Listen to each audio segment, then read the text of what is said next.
Assalamualaikum warahmatullahi wabarakatuh. Semangat pagi semuanya. Perkenalkan, kami dari kelompok 6 Sitohistologi akan mempresentasikan mengenai potong beku. Adapun anggota dari kelompok kami yaitu Saya Adinda Dwi Ardiningrum. Halo, saya Cika Kusuma Putri. Halo, saya Dina Pramesti. Halo, saya Nisa Octavia. saya Rizky Hidayatullah. Halo, saya Salsabila. Selanjutnya, beberapa materi yang akan kami sampaikan. Yang pertama ada definisi, lalu prinsip potong beku, fungsi pemeriksaan, metode pemeriksaan, cryostat, prosedur pemeriksaan, faktor yang mempengaruhi pemeriksaan, dan yang terakhir ada kelebihan dan kekurangan. Baiklah, langsung saja kita masuk ke materinya. Yang pertama ada definisi potong beku. Baik, saya Salsabila izin melanjutkan presentasi. Selanjutnya mengenai definisi potong beku. Potong beku merupakan teknik pemeriksaan patologi yang dilakukan untuk mendiagnosis lesi secara cepat pada saat pasien masih berada di meja operasi. Pemeriksaan ini dilakukan untuk mengetahui apakah tumor pasien jinak atau ganas, dan juga untuk mengetahui apakah tepi operasi telah bebas dari tumor atau apakah sudah terambil jaringan yang representatif untuk didiagnosa atau belum.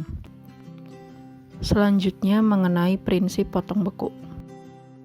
Prinsip potong beku adalah pembekuan secara cepat pada jaringan dengan medium embedding dan mesin cryostat.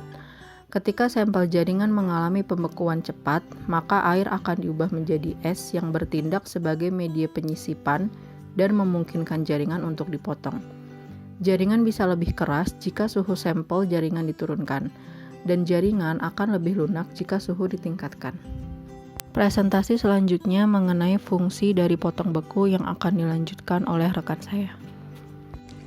Saya Nisa Octavia, izin melanjutkan. Selanjutnya, fungsi.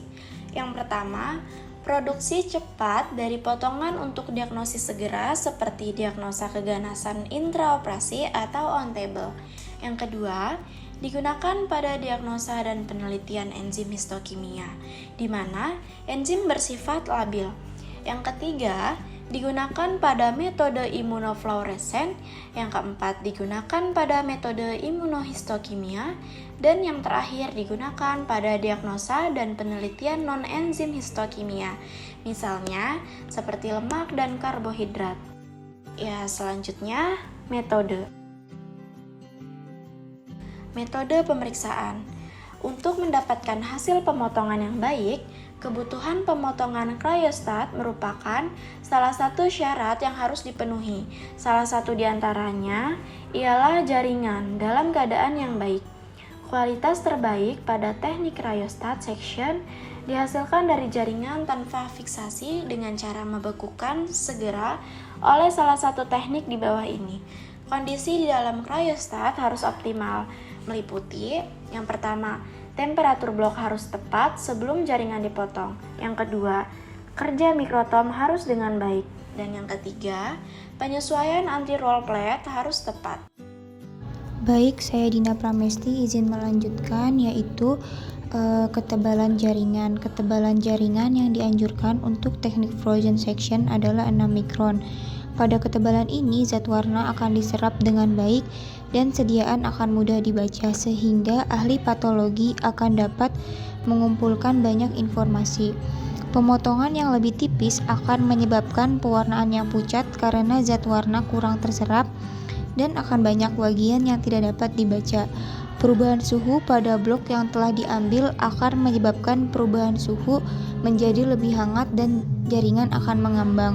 Oleh karena itu, jaringan dipotong sedikit lebih tipis dari yang diperlukan, sehingga ketika mengembang akan didapat ketebalan jaringan yang diinginkan. Lalu selanjutnya adalah cryostat. Berikut ini adalah gambar dari cryostat serta nama bagian-bagian dari cryostat. Baik, untuk selanjutnya ada prosedur pemeriksaan potong beku. Lalu ada alat dan bahan untuk pemeriksaan potong beku. Yang pertama itu ada cryostat, yang kedua object-glass freestat, yang ketiga ada pisau, keempat pinset atau forceps, yang kelima kuas, yang keenam spesimen disk, yang ketujuh pensil, yang kedelapan mounting medium, yang kesembilan jaringan segar. Baik, untuk slide selanjutnya akan dilanjutkan oleh rekan saya. Terima kasih. Baik, saya Adinda izin melanjutkan. Selanjutnya prosedur pemeriksaan. Pertama, siapkan alat kerja yang akan digunakan ke dalam chamber cryostat. Nyalakan alat minimal 5 jam sebelum digunakan. Kedua, nyalakan lampu. Diatur temperatur cryochamber dan temperatur spesimen sesuai tipe jaringan seperti pada tabel di samping. Selanjutnya yang ketiga, pilih spesimen disk yang telah didinginkan, kemudian dituangkan mounting medium atau freezing media. Keempat, pasang spesimen di tengah media, aktifkan elemen peltier dan tunggu sampai spesimen membeku. Kelima, pasangkan spesimen disk ke spesimen head, pastikan terpasang dengan baik, dan pastikan roda pemutar dalam keadaan terkunci. Keenam, dipasangkan pisau dan diatur ketebalan pemotongan. Ketujuh, pemotongan kasar atau trimming.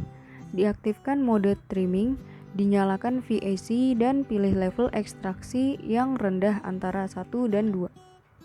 Mulailah pemotongan dengan menggerakkan hand wheel secara manual atau tekan tombol run stop dan enable secara bersamaan, selalu mulai dengan kecepatan rendah untuk keamanan.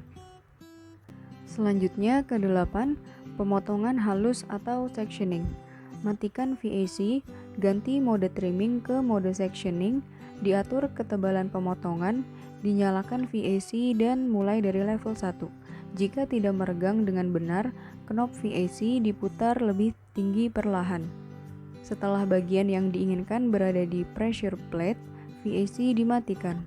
Lipat anti-roll guide dengan hati-hati ke samping dan lepaskan bagian dari samping. 9. Untuk mengempulkan jaringan yang sudah terpotong, tempatkan slide menghadap ke bawah dan tekan dengan perlahan. Sampel jaringan harus menempel pada slide. Terakhir, jaringan siap difiksasi dengan alkohol 96% dan kemudian dilakukan pewarnaan lalu diamati dengan mikroskop. Baik, saya Cika Kusuma Putri akan melanjutkan topik selanjutnya. Selanjutnya ada faktor-faktor yang dapat mempengaruhi. Yang pertama, suhu. Suhu optimal umumnya pada kisaran minus 15 derajat Celcius dan minus 25 derajat Celcius. Apabila suhu turun, air dalam jaringan menjadi beku dan membuat jaringan menjadi lebih keras. Yang kedua, ukuran pada jaringan. Ukuran sampel jaringan harus lebih kecil dikarenakan jaringan yang lebih besar membutuhkan waktu yang lama untuk membeku. Selanjutnya ada konsistensi jaringan. Konsistensi jaringan berpengaruh terhadap pemotongan. Yang pertama, pemotongan pada jaringan lemak. Jaringan lemak sulit dipotong pada bagian yang beku. Yang kedua, pada jaringan nekrotik. Jaringan yang layak untuk diambil pada jaringan ini adalah jaringan yang bagiannya beku, dikarenakan jika jaringan tersebut lunak bisa terjatuh dari lubang permukaan pada pembuatan slide. Topik selanjutnya ada kelebihan dan kekurangan pada potongan beku. Kelebihan dari potongan beku. Yang pertama, mendukung pemeriksaan menjadi lebih cepat, seperti ketika pembedahan. Yang kedua, dapat meminimalisasi kehilangan substansi terlarut. Yang ketiga, dapat meminimalisasi perubahan letak pada bagian-bagian sel. Yang keempat, dapat meminimalisasi perubahan zat kimia yang reaktif. Yang kelima, dapat meminimalisasi denaturasi protein. Yang terakhir, dapat meminimalisasi kehancuran dan inaktif enzim. Selanjutnya ada kekurangan. Kekurangan pada potongan beku yang pertama, morfologi yang kurang baik. Yang kedua, memungkinkan terbentuknya artefak pada kristal es. Yang ketiga, sulit mendapatkan irisan seri dan tipis. Yang keempat, irisan sering terlipat dan kadang-kadang pengecatan kurang baik. Yang kelima, preparat yang dihasilkan tidak sebaik blok parafin. Dan yang terakhir, cukup sulit dilakukan oleh seorang ahli patologi karena memerlukan pengetahuan dan pengalaman yang cukup serta peralatan yang khusus. Baiklah, sekian presentasi dari kelompok kami. Apabila dari teman-teman ingin bertanya, silahkan di kolom komentar ataupun bisa langsung kirimkan kepada kami. Kurang lebihnya mohon maaf. Wassalamualaikum warahmatullahi wabarakatuh.